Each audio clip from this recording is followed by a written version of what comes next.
Salut, c'est Cindy, contente de vous retrouver pour une nouvelle vidéo. Alors aujourd'hui, je voulais venir vous parler de deux lectures très récentes que j'ai faites, deux romans que j'ai adorés, mais qui m'ont aussi fait rager à certains moments. Et donc, c'est ces deux romans en question qui m'ont inspiré la thématique d'aujourd'hui, parce qu'aujourd'hui, je vous parle de 10 romans que j'ai beaucoup aimé, mais qui m'ont, comme je vous disais, fait enrager à un passage ou à un autre. Et là, en passant, si je vous dis ça, c'est positif, c'est-à-dire que moi, un roman qui me fait ressentir des émotions, même si c'est de la rage, c'est quand même des romans que j'apprécie parce que justement, ils me font vivre quelque chose. Donc, rien de négatif aujourd'hui, que des recommandations. Et ben, je commence tout de suite avec les deux livres que j'ai lus récemment, donc deux livres dont je n'ai encore jamais parlé sur ma chaîne. Le premier, vous me l'aviez mentionné comme un coup de cœur de 2024. Vous êtes quelques-uns à l'avoir découvert l'année passée, même si c'est pas du tout une sortie de 2024. Mais je pense que si vous l'avez découvert, c'est entre autres grâce à Maps de la chaîne Maps Booktube qui en avait parlé très positivement.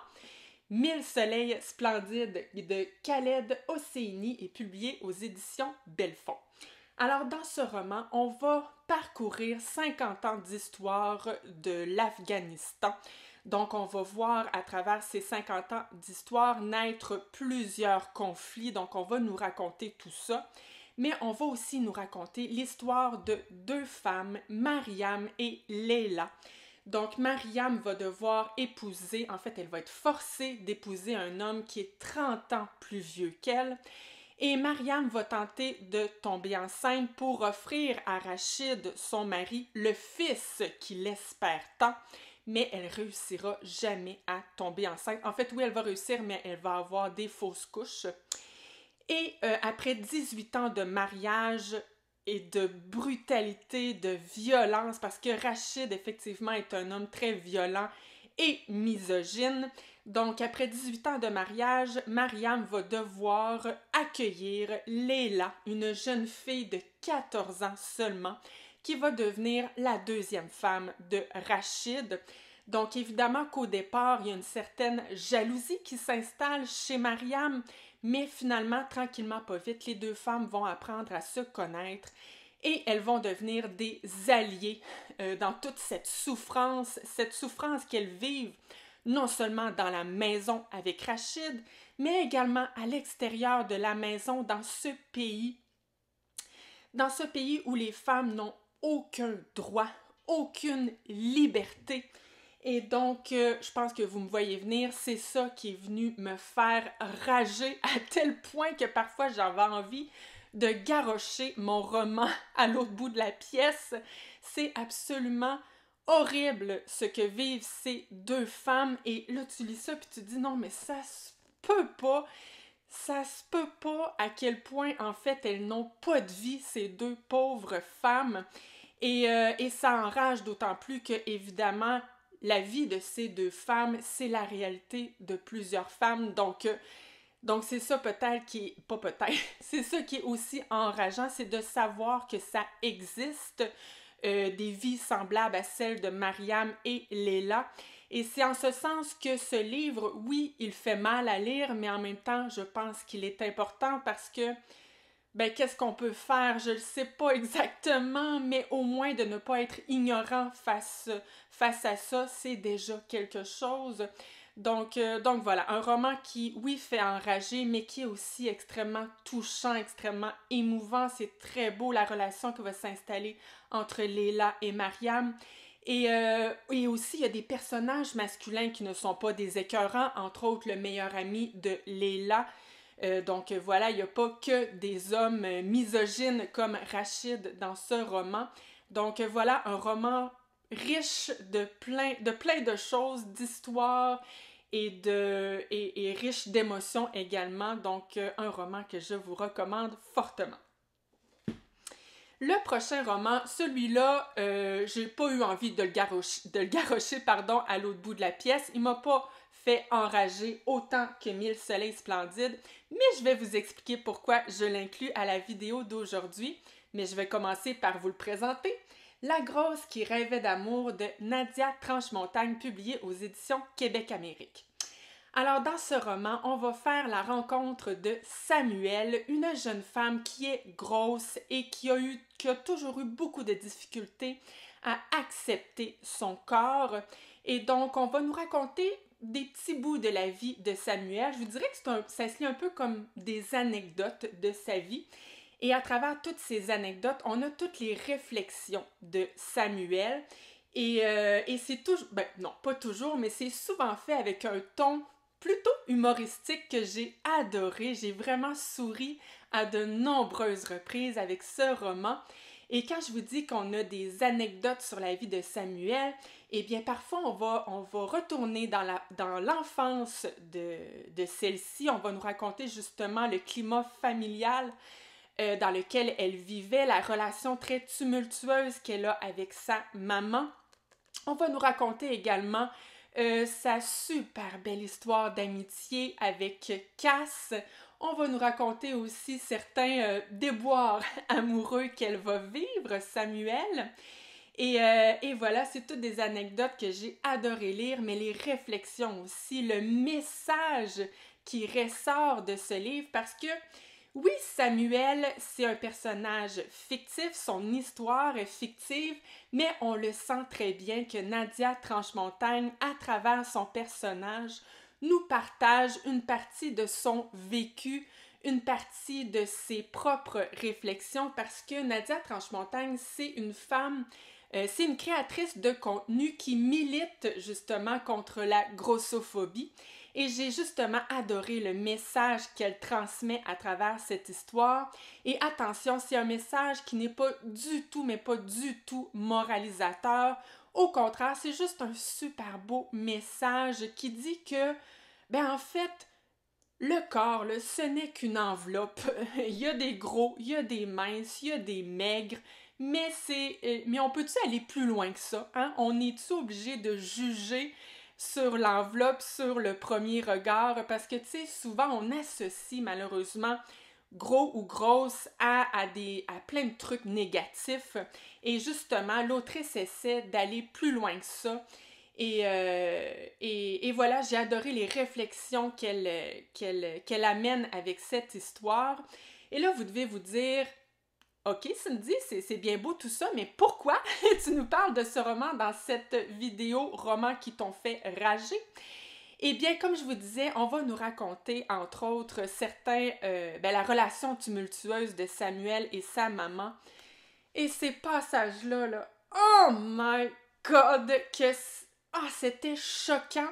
Mais en même temps, choquant, mais tellement réel à la fois parce que je pense que c'est l'histoire de plein de femmes ou d'hommes également.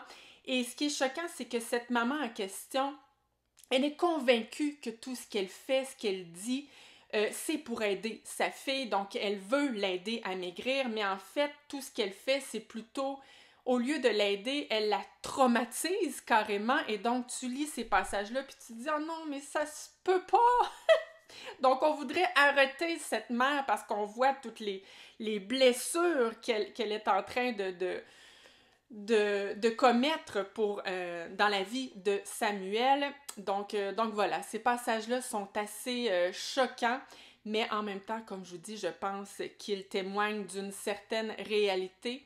Donc, un roman que j'ai adoré, vraiment, je vous le recommande. Les 8 autres romans, ce sont des romans dont j'ai déjà parlé sur ma chaîne, mais il y en a certains là-dedans que ça fait plusieurs années, donc je trouvais que c'était une bonne idée de les ramener au goût du jour. Alors, premièrement, Annabelle de Marie Laberge, c'est un de mes romans préférés, un de mes romans québécois préférés à vie. Dans ce roman, on est avec Annabelle qui a seulement 13 ans. Annabelle, c'était une prodige du piano, mais elle a vraiment arrêté le piano de manière assez drastique et on va nous raconter un peu finalement dans quel contexte, pourquoi elle a arrêté le piano. Mais on va surtout nous raconter l'histoire de cette adolescente qui est pognée, prise entre ses deux parents qui viennent tout juste de divorcer. Et son père n'a jamais été très présent, mais là, il veut se racheter et donc elle commence à créer de très beaux liens avec son père. Mais sa maman, elle, lui lui fait vivre beaucoup de culpabilité parce que sa maman trouve ça injuste que tout à coup, Annabelle commence à développer des liens avec son père alors qu'il n'a jamais été présent avant. Et donc, toute cette culpabilité, cette relation justement toxique qui s'installe entre la mère et Annabelle, c'est ça qui m'avait... Ici aussi, ça m'avait tellement fait rager de lire tous ces passages. Mais en même temps, l'autrice en parle avec tellement de talent parce qu'elle va nous raconter l'histoire de cette maman. Et bien qu'on n'ait pas d'accord avec ce qu'elle fait avec Annabelle, il reste qu'on va comprendre son histoire. Évidemment que la santé mentale a une grande place dans ce roman. Ou plutôt, en fait non, je vais m'arrêter là. Mais bref, c'est un roman que j'ai beaucoup, beaucoup, beaucoup aimé. Ensuite, Ligne brisée de Caterina Vermette. C'est un roman que j'ai lu il y a plusieurs années. Dans ce roman, en fait, le roman débute sur une scène de... En fait, c'est une jeune femme qui va se faire agresser, brutaliser. Et c'est une autre femme, en fait, qui va être témoin de cette agression. Et déjà, en commençant le roman, j'étais déjà enragée parce que les policiers qui vont aller voir cette témoin, ils ne prennent pas du tout cette femme au sérieux. Donc déjà en partant, c'était enrageant à lire. Et il faut savoir que la jeune femme qui va vivre cette agression, c'est une jeune métisse. Et d'ailleurs, le sujet de ce roman, entre autres, c'est justement, ce qui est au cœur de ce roman, plutôt, on est dans une région où il y a une grande communauté autochtone, mais il y a aussi des Blancs et il y a aussi des Métis à travers tout ça. Et on va connaître l'histoire de plusieurs personnages. Si je me souviens bien, c'est presque toutes des femmes, les personnages. Et donc, il va y avoir... ici aussi, c'est le traitement envers les femmes, le traitement envers les Autochtones qui est vraiment, franchement, difficile à lire, mais c'était un super beau roman que je vous recommande. Ensuite, il y a Charlotte de Louise Tremblay-Dessières, moi aussi, qui m'avait fait enrager, même si j'avais adoré ce roman. Donc oui, on nous raconte l'histoire de Charlotte, mais de toute sa famille, en fait. Et Charlotte, sa mère est très gravement hypocondriaque. Elle a une peur, mais incroyable, des maladies. Et ça va même se développer et elle va développer le syndrome de Munchausen envers sa petite fille Émilie, donc la sœur de Charlotte.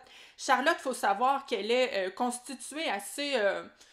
elle est assez costaude, alors qu'Émilie est toute frêle, toute fragile, donc sa mère a toujours peur qu'Émilie soit malade, mais à force d'avoir peur qu'elle soit malade, elle la rend malade. Elle lui donne des petites gouttes de ci, des petites gouttes de ça, des médicaments, tout ça dans un but de la protéger, mais en fait, finalement, elle va la rendre malade, elle va gâcher sa vie, donc c'est extrêmement enrageant à lire. Mais c'est aussi absolument passionnant. Donc, un roman que je vous recommande. L'autre roman qui m'a fait rager, Les Impatientes de Djaïli Amadou Amal. Alors ici, on est au Cameroun et en fait, on va nous raconter l'histoire de 3 femmes. Il y a un lien entre ces 3 femmes, mais ça se lit vraiment comme 3 petites histoires. Et ce sont des femmes qui doivent endurer la violence conjugale, qui doivent endurer la polygamie et la rivalité que ça amène avec les autres femmes, évidemment. Et ce sont surtout des femmes, quand je disais qu'elles doivent l'endurer, elles doivent se taire, elles n'ont pas le droit de rien dire, elles doivent subir et se la fermer, finalement. Donc oui, c'est chiant à lire, mais ici aussi, c'est la réalité, voyons, comment tu le dire, la réalité de tellement de femmes et donc c'est important à lire encore une fois, mais c'est choquant. Le prochain roman, lui aussi, tout comme 1000 soleils splendides, celui-là, j'avais failli le garrocher à l'autre bout de la pièce, L'Orangerie de Larry Tremblay, parce que dans ce roman, on nous raconte l'histoire d'une famille dans laquelle on a Aziz et Ahmed, qui sont 2 frères jumeaux. Ils ont une relation absolument fusionnelle. En fait, ils vivent la belle vie jusqu'au jour où la guerre débute. Et en fait, on va, à un moment donné dans ce roman, apprendre qu'est-ce qu'on va imposer à ces deux garçons. Et c'est justement lorsqu'on apprend, c'est lors de ce passage en question que j'ai failli arrêter ma lecture tellement j'étais fâchée. mais il reste quand même que c'est un très bon roman, donc L'Orangerie de Larry Tremblay. Ensuite, Cheval indien de Richard Wagamese. Alors ici, on nous raconte l'histoire de Saul, qui est un autochtone. Et ce qui est si choquant avec l'histoire de Saul, c'est qu'en fait, c'est l'histoire de plein d'autochtones qui ont vécu ce que Saul a vécu, c'est-à-dire d'être enlevé à sa famille, par des Blancs qui vont tenter de le mettre dans un moule qui ne lui convient pas, qu'il n'a jamais demandé et qui, évidemment, va être absolument traumatisant pour ce garçon et qui va laisser des cicatrices sur ce peuple, ces peuples, des cicatrices qui sont toujours là aujourd'hui et on le comprend très bien. Et donc voilà, l'histoire de Saul est bouleversante, mais elle est aussi par moments extrêmement belle parce qu'il va découvrir une passion et surtout un énorme talent pour le jeu du hockey. Donc à travers tout ça, il y a quand même du beau qui va arriver dans tout ça, mais franchement, c'est quand même une histoire assez difficile. Ensuite, il y a La couleur des sentiments de Catherine Stockett, qui est un roman que j'ai beaucoup aimé. On est dans le sud des États-Unis en 1962 avec des familles de Blancs qui sont assez aisées financièrement et qui engagent des femmes noires pour s'occuper de la maison, mais s'occuper des enfants également.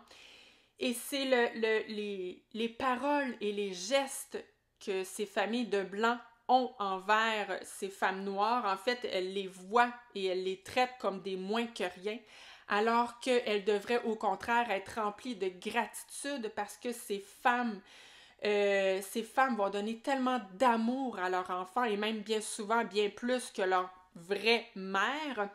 Donc voilà, c'est très... ça aussi, c'est bien enrageant à lire, mais c'est aussi très, très beau, très touchant. C'est drôle aussi par moments. Il y a des personnages parfois qui, franchement, font rire. Donc, un super bon roman. Finalement, le dernier roman que j'ai choisi pour cette vidéo, c'est Arpenter la nuit de Leila Motley, un roman que j'avais vraiment beaucoup aimé. On est avec une jeune femme qui a 17 ans, j'ai bien de la misère à dire son nom, Kiara.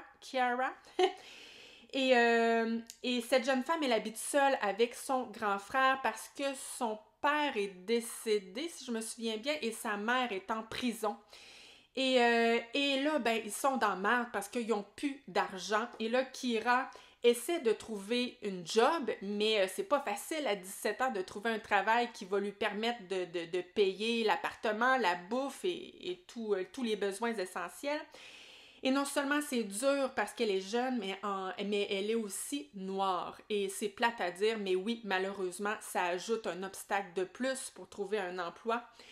Et donc, Kiara, à un moment donné, elle va... en fait, le seul choix qui s'offre à elle, le seul choix qu'elle va trouver, c'est de commencer à se prostituer. Et donc, on va vivre l'enfer de Kiara. Puis, ce qui est si choquant dans ce roman, c'est ce qui est tellement difficile à supporter. Puis là, je ne veux pas trop vous en dire, mais ce que je peux dire, en fait, c'est que ceux qui, normalement, de par leur métier, de par leur fonction, sont supposés être là pour aider Kiara, mais à l'inverse, ça va être ceux qui vont rendre la vie de Kiara un enfer. Mais voilà, je vous en dis pas plus, mais voilà. Je pense que ça dit tout.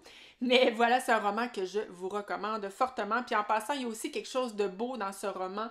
C'est-à-dire que Kiara va se mettre à s'occuper d'un jeune garçon qui habite dans le même bloc qu'elle. Et c'est super beau la relation qu'il va avoir entre elle et ce jeune garçon. Donc, il n'y a pas que du dur à lire dans ce roman. Alors voilà qui complète la vidéo d'aujourd'hui. J'espère que c'est une thématique qui vous a plu. N'hésitez pas à me dire, vous, les romans que vous avez beaucoup aimés, mais qui vous ont fait enrager. Je serais très intéressée de découvrir tous ces titres qui ont provoqué ces émotions en vous. Donc voilà, merci beaucoup d'avoir été là. Moi, je vous retrouve, là, je sais pas si ça va être dans 2 ou 3 semaines. Il faut quand même que je me donne le temps de lire des livres si je veux avoir un contenu à vous offrir. Donc voilà, soit dans 2 ou 3 semaines, mais on se dit à bientôt et merci encore d'avoir été là. Bye!